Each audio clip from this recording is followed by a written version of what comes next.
பசங்களாம் படிக்க போயிட்டாங்க. யாருன்னு தெரில. 4 பேர் வந்து கதவை உடைச்சிட்டு கையை காலை கட்டிட்டு வாயை அடிச்சிட்டு அடிச்சுட்டு நகை எங்கே இருக்குதுன்னு கேட்குறாங்க. மிளகாத்தூள்லாம் எடுத்து கொட்டிட்டு தலையில் அடித்து நகை ஆசா பிளேடு வச்சு கழுத்தில் மேலே ஏறி உக்காந்திங்கனாங்க. ஒரு ஆள் ஆசா பிளேடு வச்சு கழுத்தில் இருக்கிற நகை கட்டி கொடுன்னு கேட்டாங்க. கட்டி குத்துச்சு. காதலுக்கு கொடுன்னு கேச்சு குத்துட்டாங்க. மூக்குலேருந்து குத்துச்சு. இன்னும் எங்கே நகை இது சொல்லலைன்னா இன்னும் ஆசா பிளேட்லேயே அறுத்துருவேன் கைத்தை அப்படின்னு பாயில் 4 பேர் படுத்துக்குன்னு சொல்லிட்டாங்க. எல்லாத்தையும் கழிச்சு பார்த்துட்டு எது எடுத்து போனாங்கன்னு எங்களுக்கு தெரியாது. யாரும் கிடையாது. எங்கள் மாமாவும் இறந்துட்டாரு.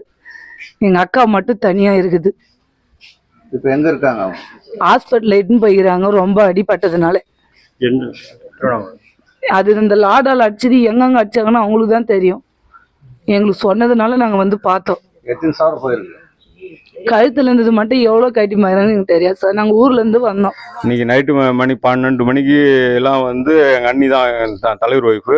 அது தனியாக இருந்தது. 4 பேர் வந்து முகமுடி போட்டுன்னு கை க்ளோஸ் போட்டுன்னு வந்து கதவு வச்சுக்கிறாங்க. வச்சுட்டு யாரா வந்துட்டு எழுந்ததுமே வந்து தலைகாணி போட்டு அமிக்கிட்டு இருக்கிறாங்க. அமிக்கி போட்டு கைத்தில் இருக்கிற நகை காதில் இருக்கிறத கேட்டு கொடுக்க சொல்லிக்கிறாங்க. மூக்கத்தை எல்லாத்தையும் கேட்டு கொடுக்க சொல்லிட்டு பீரோவை உடச்சிக்கிறாங்க. பணம் எங்கே இருக்குது அப்படின்னு கேட்டுக்கிறாங்க. ஒரு 10,000 ரூபா மட்டும் இருந்து எடுத்துக்கினுக்கிறாங்க. செல்லு பிடிங்கின்னு கைரேகை வையே அக்கௌண்ட்ல இருந்தால் நாங்கள் மாற்றிக்கிறோம் அப்படின்ட்டு கேட்டுக்கிறாங்க. நகையே இல்லைன்ற 3 நாளைக்கு முன்ன கொடுத்த நகை எங்கே போச்சு அப்படின்ட்டு கேட்டுக்கிறானுங்க. கேட்டு மிரட்டி கட்டி போட்டு போயிட்டுக்கிறானுங்க. அதுக்கப்புறம் அதுவாக அவுத்துக்குன்னு நாங்கள் ரோட்டில் வீடு இருக்கிறோம். அது அங்கே வந்து மணி 1:40 இருக்கும். 1:40க்கு வந்து எங்களை வந்து ஏபின பிறகு தான் நாங்கள் உடையாந்துங்க பார்த்துட்டு ஸ்டேஷனுக்கு தகவல் சொன்னோம். போலீஸ்லாம் வந்தாங்க. அடி வந்து இந்த வாயில் ரத்தம் வந்துச்சு. முதுகெல்லாம் பழுப்பு ஒன்று எடுத்து அடிச்சாங்க. இந்த பழுப்பு தான் எடுத்து அடிச்சுக்கிறாங்க. 2 பழுப்பு எடுத்துன்னு வந்தாங்களாம்.